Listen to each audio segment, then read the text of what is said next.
Hi, this is Joe Elsasser, president and founder of Covisum and also a practicing financial advisor.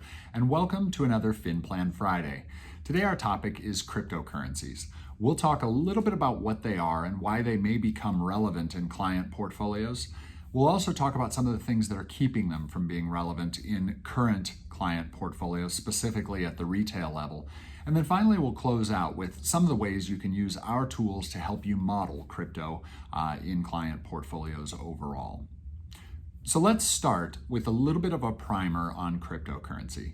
I remember being introduced to crypto, actually specifically to Bitcoin, in about 2010 to early 2011, having read the Bitcoin white paper. And at that time, there was a whole lot of concern specifically about inflation, about fiat money. And when I say fiat money throughout the course of this video, it means the word fiat means make it so. And so fiat money is money that the government can simply create out of thin air. And in theory, it's backed by the full faith and credit of whatever government issues the currency. But ultimately, it means that they said that the money exists. So that's fiat currency. Now, Bitcoin at the time was unique in that it promised a limited supply. 21 million is the absolute maximum number of Bitcoins that can ever be created, according to the algorithm. Further, it promised a fully transparent method for token creation. Each Bitcoin that would be created would take a certain amount of computer power, of mining power. And as the more coins are created, it becomes more and more expensive in terms of the electricity to power the computer, to do the operations to create a new Bitcoin, such that it's perfectly predictable. It's a predictable trajectory to reach that 21 million. And so at the time, there were two use cases, and really there still are two use cases for all cryptos. I talk primarily about Bitcoin because it's the grandfather.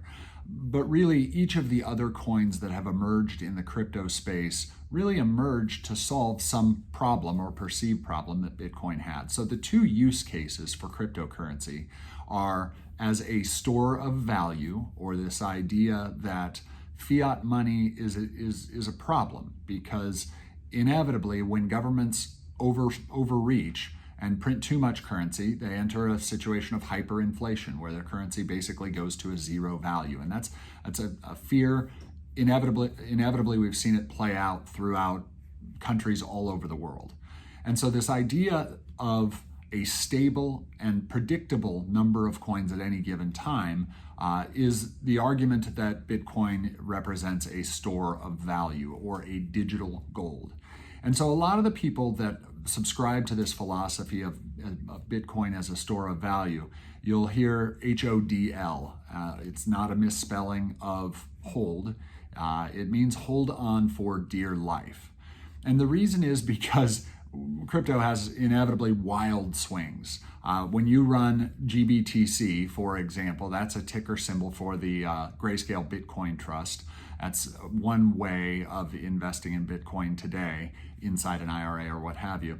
When you run that through Smart Risk, you're actually going to see about an 88% risk level. In other words, it's really possible to lose 88 cents on the dollar. And we've seen dramatic slides up and down with Bitcoin over the years. And so that store of value philosophy is a long-term view. It's the idea that at the point that we've really reached saturation in the markets and people really understand the crypto space, and Bitcoin in particular, they'll recognize that that limited supply puts a stable value on exchange. In other words, if I build a fence for you today and I say I'm going to charge you X dollars, but between today and tomorrow, X dollars can no longer buy what I planned to buy with it, then those dollars weren't a very good mechanism for exchanging labor. And the argument is that when Bitcoin is fully mature, it will be a very stable means for exchanging labor. And that's the core argument that underlies the store of value. Now, the second is rapid electronic peer-to-peer payments. Now, that use case was the big vision of Bitcoin. And yet, as we've seen Bitcoin develop over time, we've seen transaction speeds that are just not fast enough to be able to have real-time payments. And so you've seen all kinds of other coins emerge to try to solve that problem. Ethereum being the biggest coin in that space. But the Ethereum blockchain does a lot of other things. It enabled smart contracts. It enabled this ability to effectively program contracts into the blockchain where they're fully transparent and can be verified and are distributed so that no one can modify those contracts once they're created. And so that's a second use case that really stems out of this use case of fast payment structure. You see all sorts of other coins that are promising faster and faster ways to process transactions. So two core promises of the original Bitcoin, and that then a variety of currencies that have cropped up to create faster transaction times to actually create this global peer-to-peer and decentralized payments network. So if those are the two use cases, store of value or medium of exchange, then you might ask, why on earth would you see prices that are all over the place? In the last, we're here in June of 2021, and in the last 2 months, we've seen the Bitcoin price slide over 50% again from its most recent high of around $65,000. And the reason is because this is a huge transition period. This is a period that is marked by upgrades to the network. Most recently, we saw the Taproot upgrade being voted by the Bitcoin miners across the world as going forward, as becoming part of the process. It's also early adoption still. We just had the first country, El Salvador, decide to make Bitcoin an accepted currency, an accepted legal tender for all transactions in that country. Now, any of these things could go terribly wrong. It's absolutely still possible that that happens and that we never reach, a global mainstream acceptance of cryptocurrency. But it's also very possible that things continue to go right. There are now enough stakeholders that it may be a situation where we've already crossed a threshold and we don't yet know it. Earlier, I mentioned a ticker symbol GBTC, and it's one way of buying Bitcoin in a traditional or a seemingly traditional vehicle. It's a company that holds Bitcoin in a trust and then issues shares. So it has a familiar tax reporting structure. It can be held in IRAs, etc. The challenge for many is that this ticker can trade at a really significant premium or discount to net asset value. And if Bitcoin fluctuates, GBTC can fluctuate even more than Bitcoin. And so the challenge as a fiduciary is incorporating an amount that is a reasonable, a prudent amount in a vehicle that is an accepted vehicle for client portfolios. And that's why I think we don't see it as much as I think we will see it in the future. Now, this video is absolutely not investment advice, and it doesn't represent endorsement of anything that we've talked about here. But what you should take away from it is that it makes sense to become knowledgeable on cryptocurrencies, because it is likely that we're going to see them in client portfolios.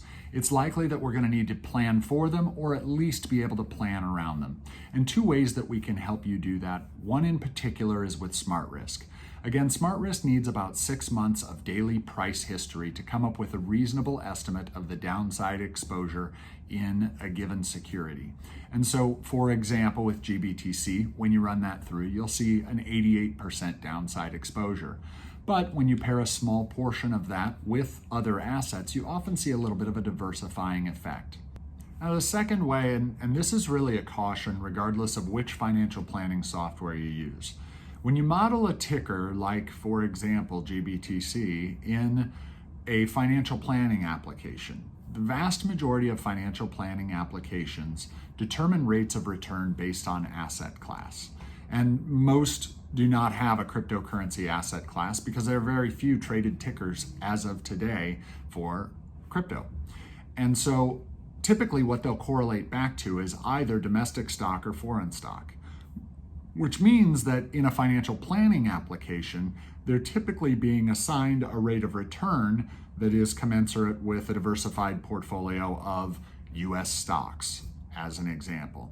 And you can see how that could be a dangerous assumption if you have a heavy weighting to cryptocurrency. It's unlikely or that it's going to realize anywhere near the mean. It's either a boom or bust situation. So hopefully we've been able to give you a little bit of background as to the use cases for crypto, the reasons why we don't see them in client portfolios today, but we may begin to see more and more of them in client portfolios going forward, and a couple of things to think about as you're incorporating cryptocurrencies into your clients' financial plans. Thanks so much for joining us today, and we look forward to the next FinPlan Friday.